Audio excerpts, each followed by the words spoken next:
Good morning students, आपका स्वागत है Gaurav convent school video program में। आज मैं Gaurav even I will teach you science subject class 7th। तो आपको जैसा कि मैंने प्रॉमिस किया था कि मैं आज आपको सेल चैप्टर पढ़ाऊंगा। So here we go, let's learn about cell. So cell में क्या था कि भाई सेल एक ऐसी चीज़ है एक जो सारे ऑर्गेनिज्म को के अंदर प्रेजेंट होते हैं। सभी ऑर्गेनिज्म समझ लो, छोटे से लेके बड़े तक हर ऑर्गेनिज्म में क्या, हर एक जिंदा ऑर्गेनिज्म में क्या प्रेजेंट है, सेल प्रेजेंट है। सेल होता है सब में, ठीक है, सब में ही सेल प्रेजेंट है। सब में, चाहे वो पक्षी है हवा में उड़ने वाला, चाहे आप हो बोलने वाले, आप कितना बोलते हो, ठीक है। जैसे कि एग्जांपल फॉर एग्जांपल मेरा ले लो कि मैं कितना ज़्यादा बोलता हूँ, कितना ज़्यादा आपको पढ़ाता हूँ, कितना ज़्यादा स्पीड में बातें समझाता हूँ चीज़ों को। सो ये सब किसकी हेल्प से हो रहा है? सेल की हेल्प से हो रहा है। सेल के अंदर डीएनए प्रेजेंट होता है जो कि डिसाइड करता है कि आपको किसका क्या काम है। जैसे कि देखो ना कि जैसे कि मान लो पेड़ है, पेड़ का बीज होता है, सीड होता है ना पेड़ के अंदर। नीम का पेड़ लगा लो, जैसे आपके स्कूल के जस्ट सामने नीम का पेड़, मतलब नीम का पेड़ अच्छा है कि भाई इसके अंदर नीम का पेड़ है, नीम का पेड़ के अंदर बीज है। जो नीम का पेड़ के बीज है उसको अगर बोएंगे तो क्या होगा, नीम का ही पेड़ होगा ना। कॉमन सी बात। अब ये कॉमन सी बात आपको लग रही होगी, लेकिन रियलिटी में अगर सोचो ना, थोड़ा सा लॉजिक लगाओ।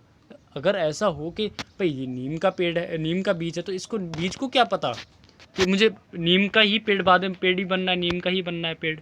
पेड़ ऐसे किसका बनना है? नीम का ही पेड़ बनना है। तो इसको क्या पता, बीज को क्या पता, कैसे पता? हो सकता था अभी इसको, अगर ये चाहता तो मैं आम का अगर इसकी मर्जी होती तो क्या किस में बदल जाता? आम के पेड़ में बदल जाता अगर इसकी मर्जी होती तो। लेकिन ऐसा नहीं होता। कि होता किसका है, वो बनता किस चीज़ का है? नीम का ही बनता है, ठीक है। तो इसको कैसे पता कि भाई मुझे नीम का ही बनना है? ऐसा नहीं होता कि आम का बन जाए, तो आम का तो बनता ही नहीं है ना। तो नीम का ही कैसे बनता है? सोचो थोड़ा सा। अगर आप कोई बीज लेते हो, उसको धरती में उगाते हो, तो वो नीम का ही होगा। तो नीम का ही होगा, तो कैसे होगा? नीम का ही हो गया तो कैसे? भाई इस बीज को क्या पता कि भाई मुझे नीम का ही होना है? सो कैसे ऐसे उसको क्या पता चला, कैसे पता चला कि मुझे नीम का ही होना है? नीम का पेड़, मतलब बीज को कैसे पता मुझे पेड़ बनना है तो नीम का ही बनना है पेड़? समझ रहे हो? वो कैसे पता चला? उसको डीएनए की वजह से। कैसे? डीएनए की वजह से। डीएनए, सेल के अंदर क्या प्रेजेंट होता है? डीएनए। डीएनए की वजह से सेल के अंदर होता है वो। देखो सोचो थोड़ा सा, सेल के भी अंदर, मतलब क्लोरोफिल होता है ना, क्लोरोफिल के भी अंदर डीएनए होता है। इस वजह से जो आपको हरा कलर होता है ना, वो उसमें हरा कलर होता है। इस वजह से उस क्लोरोफिल का काम एक ऐसा होता है कि भाई वो हरा कलर उसके अंदर क्लोरोफिल के अंदर बनता है, ठीक है। डीएनए के कारण होता है वो सब। समझ रहे हो इस बात को? कि पहले जब छोटा सा होता है पौधा, छोटा सा पत्ती होता है तो उसका कलर अलग होता है, बड़ा हो जाता है तो उसका कलर कुछ और हो जाता है, और अगर वो मर जाता है तो उसका कलर कुछ और हो जाता है। तो ये सब क्या है? डीएनए की वजह से कारण है। आगे समझ में आया ये सब? Very good. अगर आपको समझ में आया तो बहुत अच्छा। आगे इसके बाद समझा रहा है यहाँ पे, you have seen that building are made of bricks. आपने जैसे कि देखा ना कि भाई आपने देखा ना कभी बिल्डिंग्स होती है ना, जैसे बिल्डिंग्स होती है किससे बनी होती है? ईंटों से मिलकर बनी होती है। ब्रिक्स मतलब ईंट है। Similarly the bodies of living organism, उसी प्रकार जैसे हमारी जो शरीर होती है ना, हमारा शरीर है वो किससे बना होता है? सेल्स से बना होता है। Are made of tiny units called cells. उसी प्रकार से ईंटों की जैसे ही, ब्रिक्स के जैसे ही हमारा सेल से ही हमारा शरीर बना होता है। जिस प्रकार एक बड़ी बिल्डिंग किससे बनी होती है? ईंट से मिलकर बनी होती है। वैसे हमारा शरीर किससे मिलकर बना होता है? सेल्स से मिलकर बना होता है। Cells can be seen only under the microscope. Microscope के ही द्वारा किसको देखा जा सकता है? सेल को देखा जा सकता है। सम ऑर्गेनिज्म, कुछ ऐसे organism are made up of only cell. कुछ ऐसे ऑर्गेनिज्म है जो सेल से ही बने होते हैं, केवल सेल से ही बने होते हैं, जैसे कि हम, ठीक है। लेकिन कुछ ऑर्गेनिज्म ऐसे होते हैं जो सेल इज एनक्लोज्ड बाय। अब देखो सेल के बारे में बता रहा है कि सेल जो होता है ना, ठीक है, देखो क्या बोल रहा है कि यहाँ पे cells are seen only under the microscope, some organism are made up of only one cell. देखो बहुत मेहनत लगती है सबको टाइप करने में। सो आपको समझाने, आपको यहाँ पे वीडियो भी बना के प्रोवाइड की जा रही है। तो ये सब किताब का ही है, कुछ ऐसा नहीं होना चाहिए, लगना चाहिए आपको कि सर कहीं और से पढ़ा रहे हैं। ये होना चाहिए किताब का ही है, एनसीईआरटी किताब क्या है, एज इट इज़ लाइन है ये सब। तो बहुत मेहनत लगी थी इसको लिखने में टाइप करने में, एक एक चीज़ को, हर एक पॉइंट को। सो आपको ये सब समझना है कि आपको मेहनत आपको भी करनी है मेहनत, तभी बात बनेगी आपकी सही से, तभी आपको चैप्टर पेपर में प्रॉब्लम नहीं आएगी आपको। सो आपको दिक्कत भी नहीं लेनी है। कभी आप सोचो कि अब मैं कैसे पढ़ूंगा, तो पढ़ना, ऐसा पढ़ना तो भाई आपको वीडियोज़ ही देखनी है सिर्फ। काम भी करना है, नोट डाउन भी करना है। जिस बच्चे ने नहीं लिखे ना ये सब, उनको नोट डाउन करना है। फ़ायदा ये होगा कि आपको बार बार पढ़ने की ज़रूरत नहीं पड़ेगी, बार बार लिखने की ज़रूरत नहीं पड़ेगी, बार बार वीडियो देखने की ज़रूरत नहीं पड़ेगी। आपको जो लिखा है ना आपने, वही आपको सब जल्दी समझ में आएगा। जिन्होंने पहले से काम कर रखा है वो अंडरलाइन करते हुए समझते चलो, उनका मतलब लिखते चलो, ठीक है, उनको आसानी होगी। सो आगे जो अभी नए बच्चे आए हैं उनको क्या करना है, नए बच्चों को करना है कि इसको नोट डाउन भी करना है पैराग्राफ को, ताकि उनको आसानी हो समझने में, आपको जैसा कि उनको समझ में आ जाए अच्छे से। जो मैं आपको यहाँ पे एक एक वर्ड समझा रहा हूँ उनको आप भी लिख सको हिंदी में अपनी नोटबुक में, जिस भाषा में भी लिखो समझ में आना चाहिए, पर ठीक है आप किसी भाषा में लिखो पर समझ में ज़रूर आना चाहिए आपको।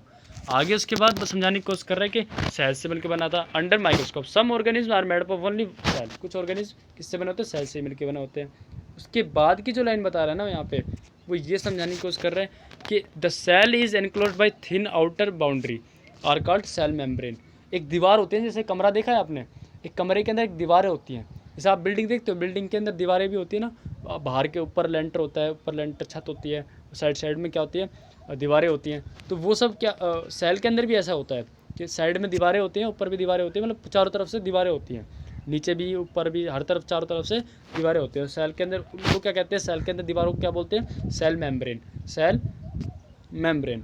क्लियर हुआ। Most cells have a distinct centrally located spherical structure called nucleus. Nucleus के अंदर डीएनए होता है। सेल के अंदर एक न्यूक्लियस होता है, न्यूक्लियस के अंदर क्या होता है, डीएनए होता है। ऐसे समझ सकते हो आप कि जो न्यूक्लियस होता है ना, न्यूक्लियस होता है, एक हेड होता है, हेड क्वार्टर ऑफिस होता है। जैसे स्कूल है, स्कूल ईंटों से मिलकर बनाता है, मतलब सेल से, मतलब भाई स्कूल एक कैसे बनता है, क्लासेस से मिलकर बनता है स्कूल, ठीक है, बहुत सारी क्लासेस है, तो समझ लो सेल है। उसके अंदर स्कूल के अंदर काफ़ी सारे सेल हैं, तो भाई काफ़ी सारी क्लासेस हैं, तो मतलब एक उनमें से ऑफिस होता है, मेन जो होता है, जो जिसकी जहाँ पे मतलब जो होता है ना, प्रिंसिपल सर बैठे होते हैं, जहाँ पे जो बिल्कुल सबका मेन होता है। तो मेन जो होता है ऑफिस में, तो मेन चीज़ें में जो सबसे हेड होते हैं, जो होते हैं ऑफिस, वैसे ही न्यूक्लियस होता है जो मेन होता है, ठीक है। सेल के अंदर जो प्रेजेंट होता है वो बहुत मेन होता है, कौन, न्यूक्लियस, जो बिल्कुल बीचों बीच प्रेजेंट होता है प्लांट्स में, बीचों बीच, ठीक है। यहाँ पे मैं इसे इरेज कर देता हूँ, साफ नहीं दिख रहा होगा आपको, हाँ अब आपको दिख रहा होगा, समझ में आ रहा होगा भाई। जो न्यूक्लियस होता है वो न्यूक्लियस में क्या है कि वो न्यूक्लियस जो पार्ट है ना, वो बीचों बीच प्रेजेंट होता है, किसमें, सेल के अंदर। वो सेल के अंदर न्यूक्लियस का काम होगा, मेन काम करता है, डीएनए बनाता है, ये बहुत ज़रूरी है। क्या करता है, डीएनए बनाता है, इसके अंदर डीएनए प्रेजेंट होता है। डीएनए ही सब कुछ, सबका मतलब भगवान है, ये समझ लो। सबको जन्म देने वाला डीएनए है, सबको डिसाइड करने वाला कि उसकी ज़िंदगी। अगर डीएनए का मूड चटक गया ना, मतलब डीएनए का दिमाग ख़राब हो गया ना, तो अगर इसका दिमाग मूड ख़राब हो गया तो ये ऑर्गेनिज्म का अकल शकल सब कुछ बदल देगा। कौन, डीएनए।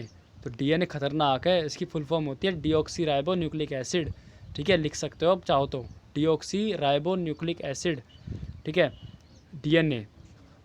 डीएनए को पकड़ के चल रहा हूँ ताकि आपको समझ में आए चैप्टर बहुत डिटेल में। सेल एक बहुत ही अद्भुत और बहुत ही ज़बरदस्त चैप्टर है, बहुत ही मतलब टॉपिक है सेल के बारे में जितना जानो उतना कम है। सेल एक बहुत ज़बरदस्त चीज़ है, ठीक है। इसी के कारण पूरी ज़िंदगी बनी, डिसाइड हुई थी इस धरती पे, जो कुछ भी आया था वो सेल के कारण आया था, इसी के कारण आया था। समझ रहे हो बात को। आगे कहने की कोशिश कर रहा है कि फिगर बता रखा है, इसमें फिगर भी दे रखा है, ठीक है। जेली लाइक, अब एक साइटोप्लाज्म भी होता है इसके अंदर। क्या होता है, साइटोप्लाज्म, ठीक है। क्या होता है, साइटोप्लाज्म, क्या होता है, साइटोप्लाज्म होता है, ठीक है। The nucleus is surrounded by a jelly like substance called cytoplasm. इसके अंदर है ना जेली जैसा सब्सटेंस होता है, किसके अंदर, सेल के अंदर, तो उसको हम बोलते हैं साइटोप्लाज्म, ठीक है।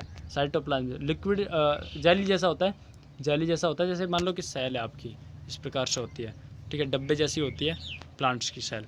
तो उसके अंदर बीचों बीच तो न्यूक्लियस होगा, और इनके अंदर क्या भरे भरे होते हैं, जैसे बिंदु बिंदु बिंदु बिंदु बिंदु, मतलब जेली जैसे क्या भरे होते हैं, साइटोप्लाज्म प्रेजेंट होता है, ठीक है।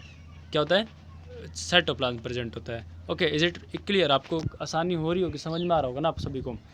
कोई भी डाउट होगा तो आपको क्या करना है, स्क्रीनशॉट करना है और भेज देना है, बिना किसी मतलब भाई डरना नहीं है कि मैं आपको डांटूंगा धमकाऊंगा, ऐसा कुछ भी नहीं है। मैं आपकी प्रॉब्लम ही सॉल्व करूंगा वहाँ पे।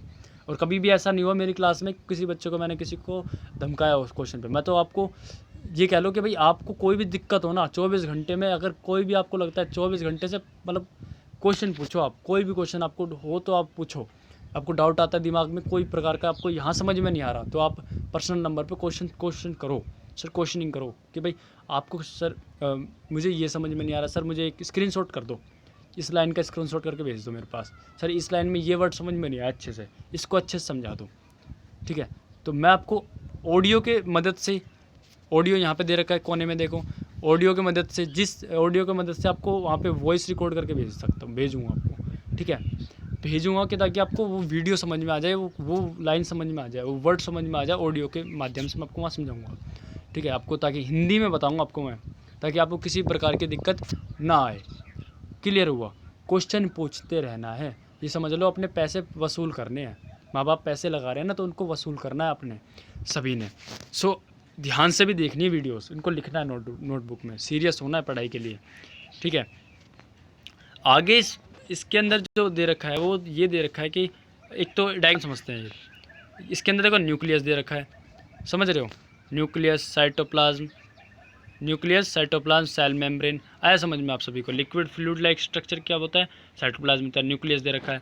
सो ये एक तो सही से पढ़ेंगे जब हम बड़ी क्लास में आएंगे, मतलब कहने का मतलब कि भाई आप 8वीं क्लास में आओगे तब आपको सेल भी के चैप्टर भी मिलेगा, आपको पूरा चैप्टर है सेल के ऊपर, किसमें, यहाँ तो टॉपिक पढ़ रहे हो, 8th क्लास में पूरा चैप्टर है सेल। आप चाहो तो वीडियोज़ में देख सकते हो कि वीडियोज़ आगे जैसे बनेगी तो आपको पता चलेगा कि हाँ सेल, अगर आप बुक में भी देख सकते हो, किसी से पूछ सकते, मतलब समझ रहे हो।